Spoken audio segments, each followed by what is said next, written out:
Welcome to Show and Tell, episode number 10. Woo, woo! Today we're talking about different ways in which parents can prepare kids for a remote work world. So, assuming that remote work is here to stay for a foreseeable future, we wanted to talk about different ways in which we can start thinking about preparing kids. And we came up with 6 things that we believe that are rewarded in a remote work environment and how parents can start to think about this. But before we start, David, what did you bring for show and tell today? A map. Story time. Story time. Okay, so when we used to travel, my dad would always go to AAA and he would get these big maps. And so whenever we would travel, we would open up the map, and then we would look at all the highways we were going to take. And the thing is, we did this as a family for years, way after Google Maps was invented and stuff. And even now, when we travel, my dad still carries the maps, looks everything up. And I think that it's actually a really good analogy for remote work.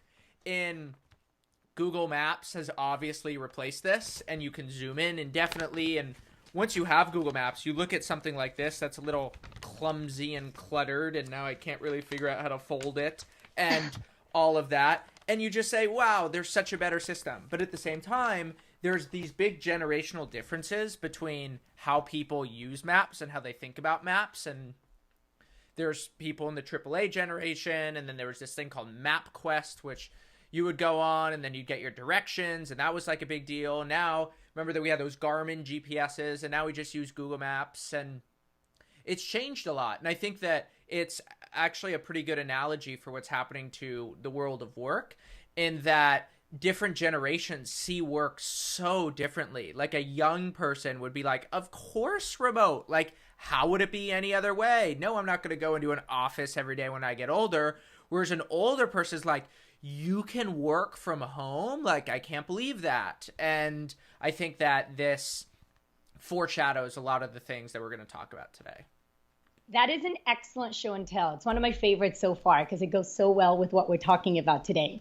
Awesome. So before I show you my show and tell, a little bit of context. So I've been thinking, and if we continue to live in a remote world, younger generations are probably going to have to pause and think intentionally about the way that they want to pursue their studies and their careers. So I have a feeling that 12 years of schooling won't be as common as it has been for the past 200 years, or pursuing a 4-year degree after high school and then spending ridiculous amounts of money to see if you got a job won't necessarily be the most common path in a remote work world. So I really envision a future where kids are going to have actually a better idea about the things that they want to do when they grow up, and will actually start working toward that from an earlier age. Maybe picking a specialization, or maybe experiment between different ones. But in general, I envision kids starting this process at an earlier age. So for my show and tell, I created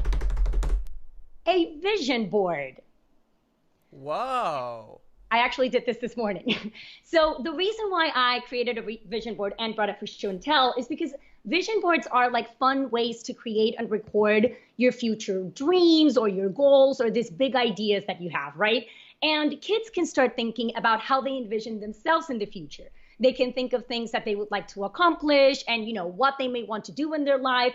And it is a really powerful motivator that's constantly reminding you, like, these are the kind of things that you could become. If you work really hard toward this could be you.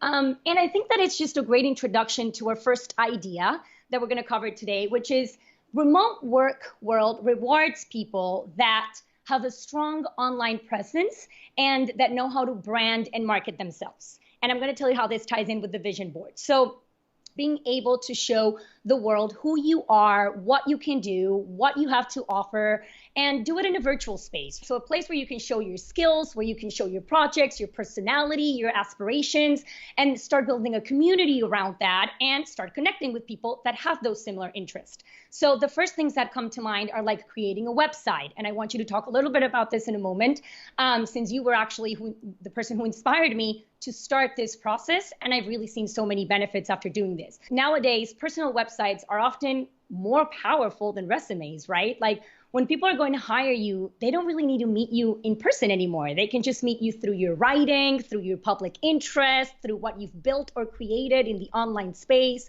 If you have like a strong digital media presence, and if you start blogging about topics that interest you or your topics of expertise, like these are all things that help you, and you can do it fairly quickly, build an online presence. And I really believe that in a remote work, this is going to be extremely important. And I've actually seen different platforms emerging that are spotting young talent this way. And I think that it's going to become even more common in the future. So before I ask you your thoughts on this, one way that I thought that parents could help their kids start thinking about their online presence and what they're going to eventually put out on the internet is to get them thinking about their narrative and start collecting ideas and putting them into words or pictures or a vision board that they get excited about, right? So eventually, when they're old enough to have an online presence, they can transition to that quicker because they've been thinking about it. So depending on their age and the privacy issues, et cetera, like maybe at the beginning, as the kid is experimenting, putting things online, it could be monitored by a parent, but it's already giving them like a jump start to the kind of vision that they want for their future. And I want to just share a quick story from our summer camp that highlights this idea. So we actually had this 8-year-old that was extremely excited to start her new healthy restaurant. And she came up with the idea of creating a logo with an app that she found. And then she started a Pinterest board and she started putting things that represented her. She's 8 years old, that represented her and colors and her essence. And I just love the way that she talked about it. She's like, this, shows how I am and the things that I'm interested in. And when she created this and showed it to the other kids in summer camp, immediately another girl came up and she was like, wait, that really resonates with me. You also like this? Like, I can see myself identified with this and this. I also want to create a restaurant. Why don't we do one together?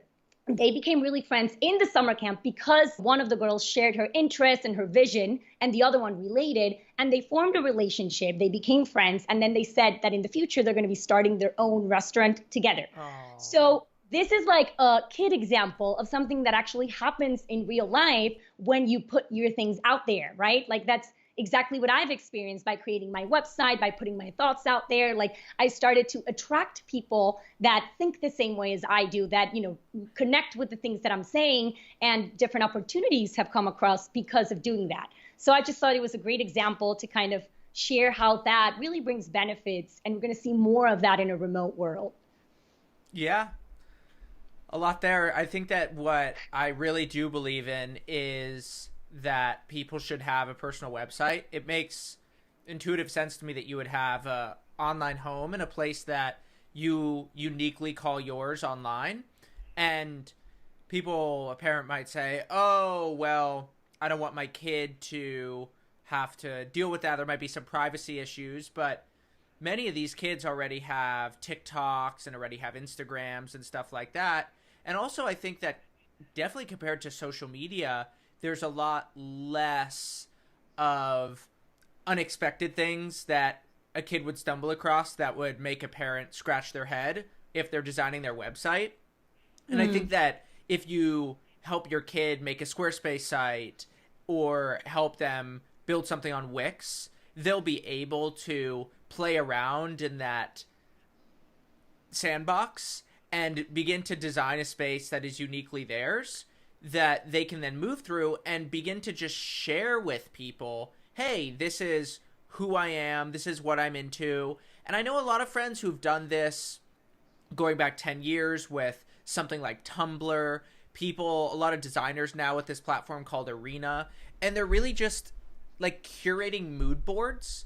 But I suspect at a more societal level, there's actually a lot of innovation to be done in websites in the way that they can portray who we are with design and with linguistic tropes and with fonts and colors. And getting kids to realize that they can build something young. We talk so much about software engineering, but it doesn't even need to be so extreme. Designing a website's quite easy. But transitioning into our second point of strong written communication skills, every remote work executive that I talk to hires for strong written communication skills, because if the office rewards talking, the computer rewards typing. And even in our business, all big decisions come after a memo that we write.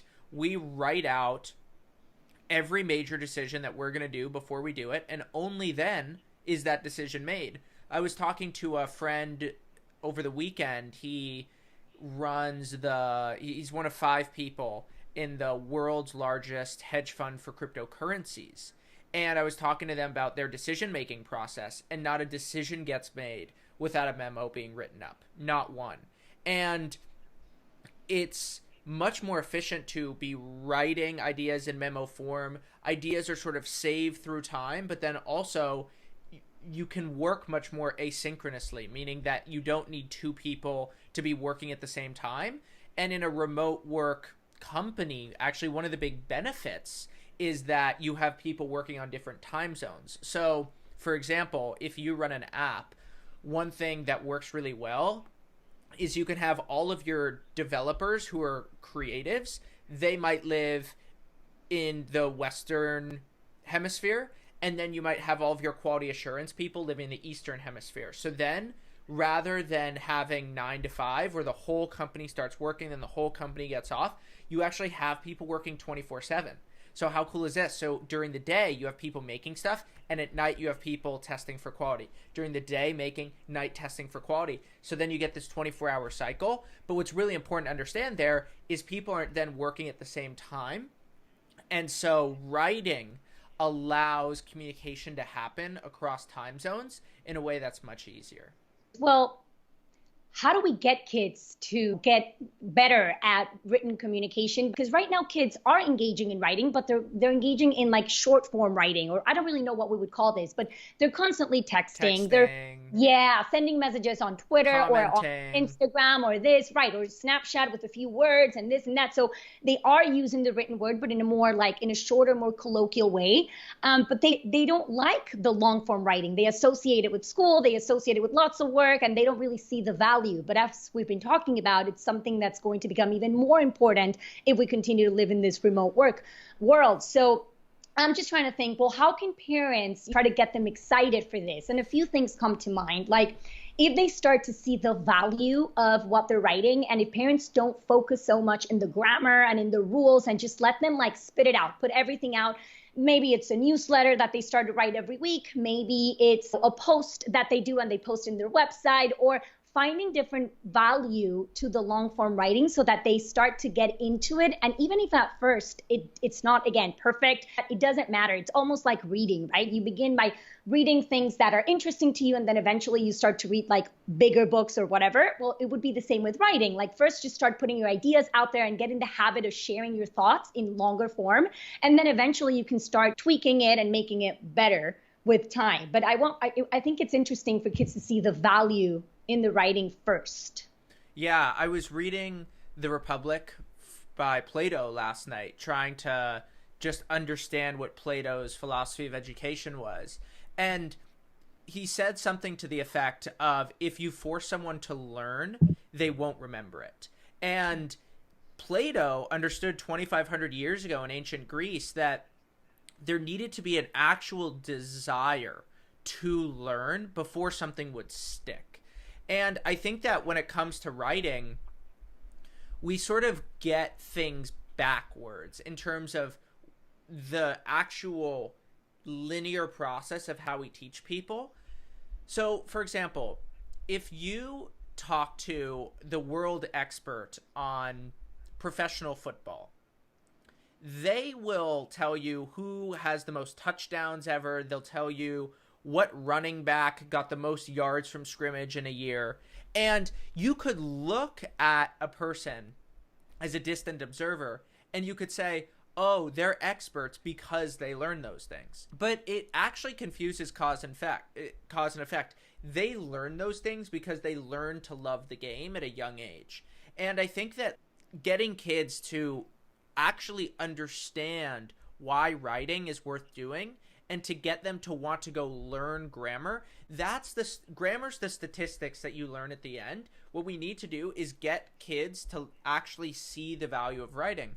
And the challenge is that writing is quite a solitary experience. It's quite a still one.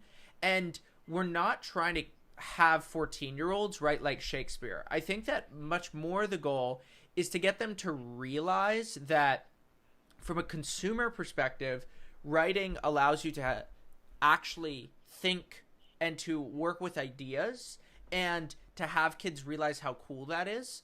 Like I'm working on a long form essay about the decline of the liberal arts in the West, and I have some vague notions of what that is, but unless I write them, they won't be clear. And so I see writing as like, okay, now I can structure this argument to understand what it is I'm thinking.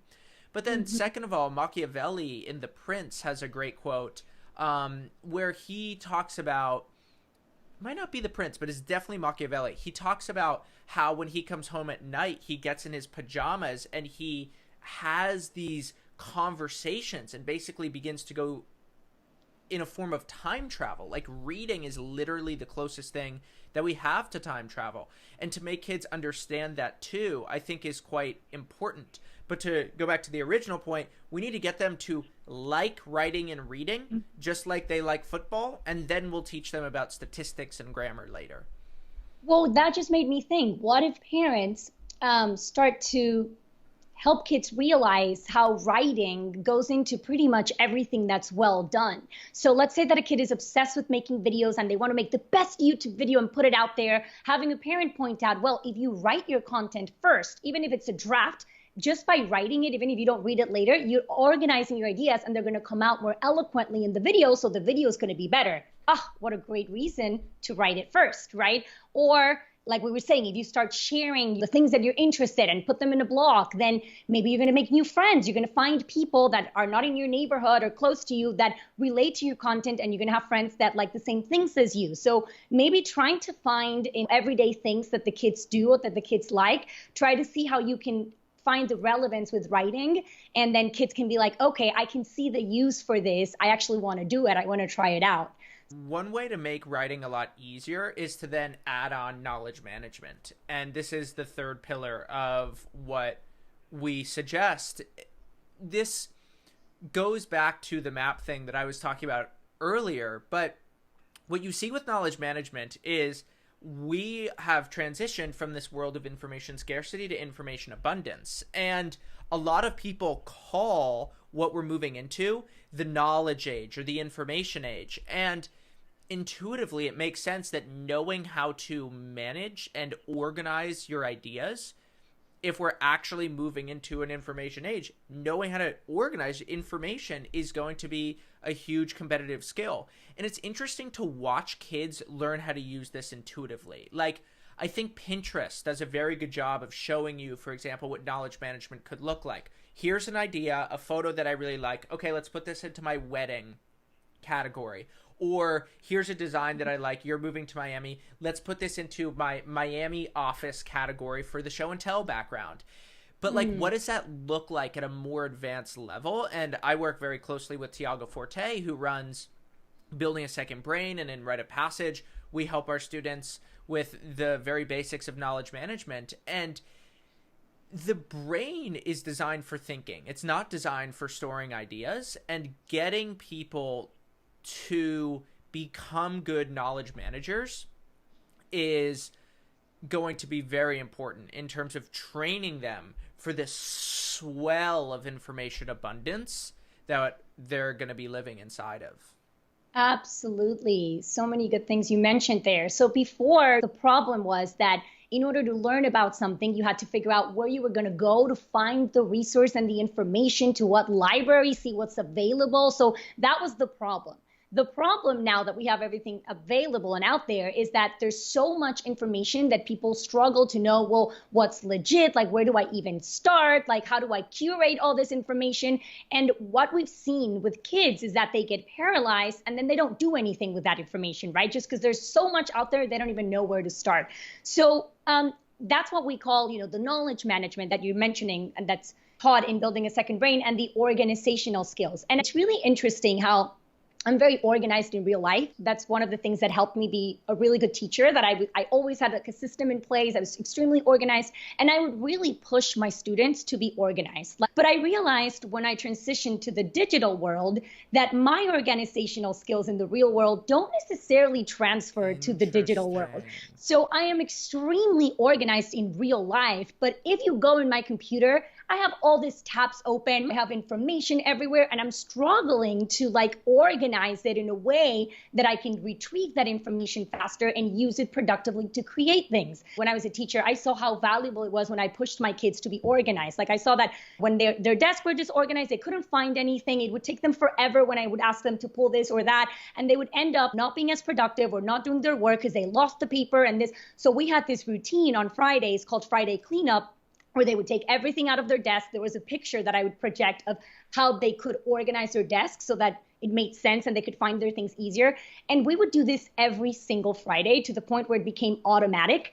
And it made such a difference in the kids' lives that I would hear it from parents. I would hear it from older students who had gone on to different grades, and they would come back and be like, surprisingly, what you taught me to be organized, and this has been huge. So that's really important in order to keep learning and self-learning. But now how do we transition that virtually for a remote future, right? And I think that this kind of courses, like you mentioned, Building a Second Brain, are going to be great resources or ways for kids to learn how to organize their digital lives. Like they're already consuming all these YouTube videos to learn about the things that they're interested in. Now what?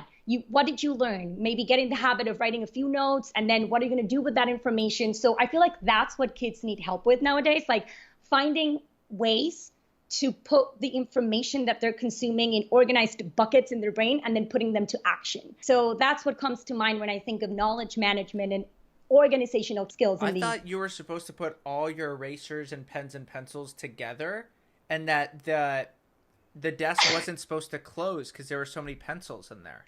You wouldn't have lasted a day in my classroom, David. Wait, I didn't realize that. Okay, good to know.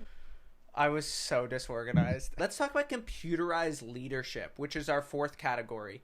So I would say this is probably one of my more unpopular opinions, but I think that video games have a lot to teach kids about leadership in the future world.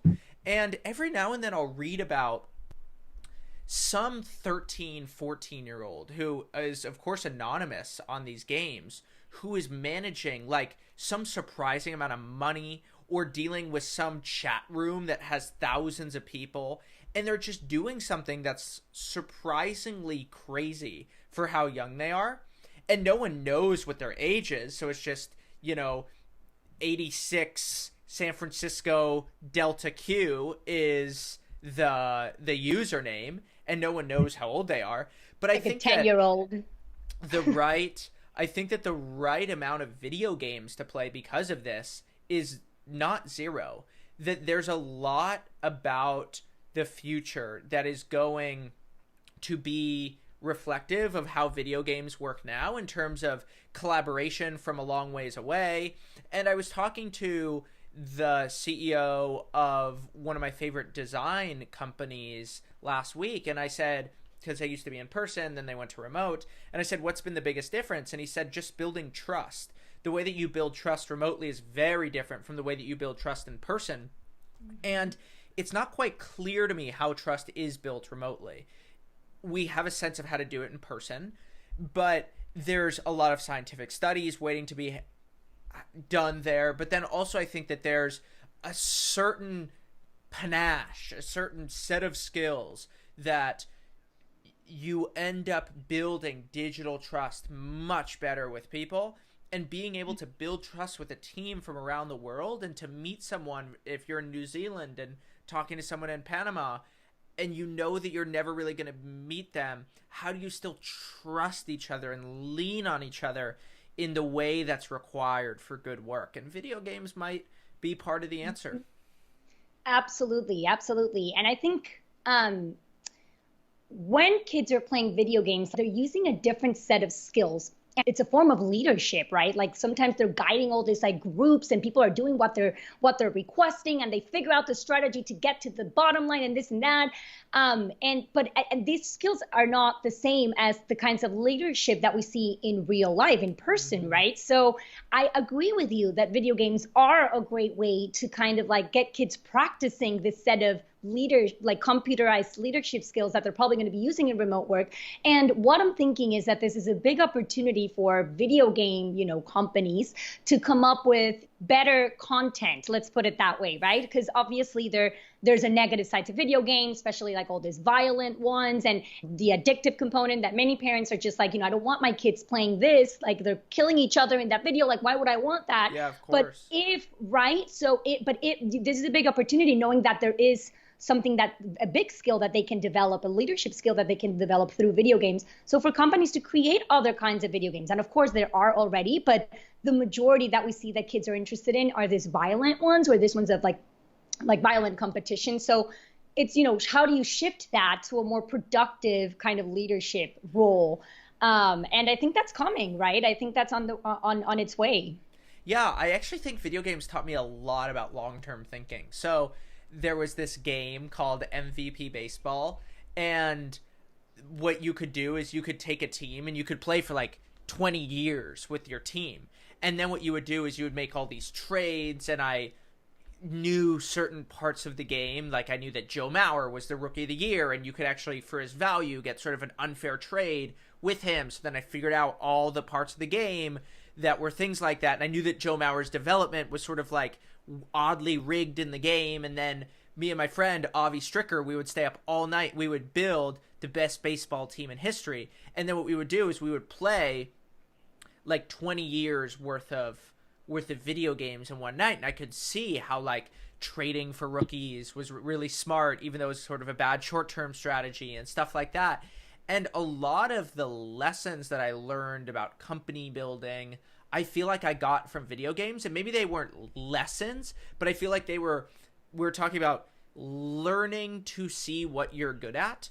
One thing I learned from video games very early on is that I was obsessive, that I was very good at strategy, and that I could figure out big systems very well. And I use all three of those skills every day.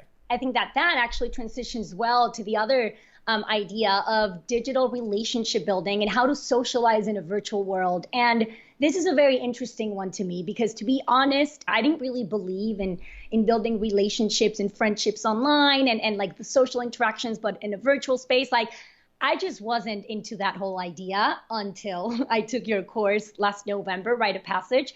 And I was just instantly hooked with the way you can actually develop this relationship with other people. Twice. And well, that's the other thing. Like, you are at this point one of my best friends, my business partner, like someone that I talk to every single day of my life. And it's crazy because I feel like I know you and I feel like we're always together, but we're not. It is a complete digital relationship that we have, right? And we've met twice in person. How crazy is that? So I think that as we move into a remote work world, this is going to be even more relevant, and kids would benefit from learning how to socialize in this digital environment. And a few things come to mind, like joining a virtual community. I feel like is one of those big opportunities out there right now, like for companies to build ways to safely interact with other kids online, so people can find other people that have the same interests, work on projects, maybe get feedback on things that they're working on. Those are the kind of things that we're going to see more often now. Yeah, I mean, I think that one of the things I've seen with Rite of Passage, and I could tie it right back to video games, is that people even make friends off of video games. They know people who they've spoken with for many years, and they'll team up together, they'll meet up in the future. I would say that somewhere in the middle between a video game and meeting people in real life is Twitter. I would say Twitter's probably closer to a video game, actually, than meeting someone at a conference. And most of my friends come through Twitter. That's how I meet people. That's how I make friends. That's how I make opportunities in my life happen. It's one of those things that there's only two ways to hear this. It's like, this is so obvious. Why do you even need to say this? Or what are you talking about? But like, there's Absolutely. only people on either side of that chasm. Mm-hmm. And I think that there's something really interesting about that from a sociological perspective. Yeah, and this is not to say that in-person social interactions are not going to be relevant in a remote future. It's just that it's going to be two different ways to socialize. You're going to have your in-person friends, you're going to have your virtual friends, you're going to have a mix of both. You know, sometimes you're going to meet virtually, then in person, but it's going to be like two different buckets. Whereas now it's been mostly your friends who you meet in person, right? In the future, it's going to be both of it. It's going to be like two different things that sometimes blend, but they're both going to be extremely relevant. So it's a matter of not rejecting that, but actually seeing, okay, how do I get my kids started? Maybe joining a community, an online community, or maybe whatever it is that my kid is doing, we can find out a way for him to have a pen pal or to share his writing with somebody else, or, you know, but trying to incorporate this in their lives. And this leads us to this final idea that we're going to be talking about today, which is having self-discipline and being self-motivated. And this, maybe you want to talk a little bit about it, David, of why this is so important moving to a remote future. And then I will finish up by saying what parents can do to help their kids work on this. When I worked in an office, if I wasn't doing my work, it'd be really embarrassing because people would walk by, they could see I was slacking. My boss could come by and check in with me. I had a meeting with my boss, you know, at least once a day. And there was a whole culture of just being around other people. And when you were at the office, you worked. And then when you left, you wouldn't have to work. And I know a lot of people who just can't work from home. They need someone to tell them, this is what I need from you. This is what to do. These are the times you're going to be working at. And they have no ability to be self-disciplined and self-motivated. And even when they have a deliverable that needs to get done, they're not able to kind of motivate themselves and discipline themselves to, like, I sit down at this computer and I work. I never get distracted. I really don't. I never get distracted. Except when I send you 100 messages. You do send me 800 messages. No, like I do a lot of things wrong, but like getting distracted is not one of them. And it's been like years of trying to understand how to curate a digital environment that would make it so that I wouldn't get distracted. And that doesn't mean I have days that are like every day super productive, some days less, some days more, but I've gotten fairly good at, I sit down here and I just sort of know what to do, and whether that's simple things like to-do lists and blocking out distractions, I put my phone on the couch behind me, like all sorts of things like that. But it's very hard for people when they're not around, for some people, when they're not around others, to actually be able to say, this is what I need to do today. This is how I'm going to get it done. These are the times that I'm going to do it. And for something so simple, it is still so difficult. And it is in part difficult because it runs so counter to the grain of how we're taught in school and traditional work styles. That's exactly what I was going to say now, that it's so interesting. Stole your idea. Yes, you did. No, you actually introduced my idea. So I find it really interesting that I often get parents reaching out and saying, Anna, you keep talking about self-directed learning and giving kids the space to work on the things that they're interested in. But if I leave my kid alone and I'm like, yeah, work on something you're interested in, they won't do it. Like I find myself having to tell my kid exactly what to do, when to do their work. And if I don't do it, they won't do it. And I'm like, well, of course, because that's what they've been conditioned to do in school. In school, they teach you to stay still until somebody tells you what to do and how to do it and when to do it. And they're constantly checking, okay, David, are you done? Keep working, this and that. So that's what they're used to, right? And then they transition into works where typically you have to be there from 8 to 5.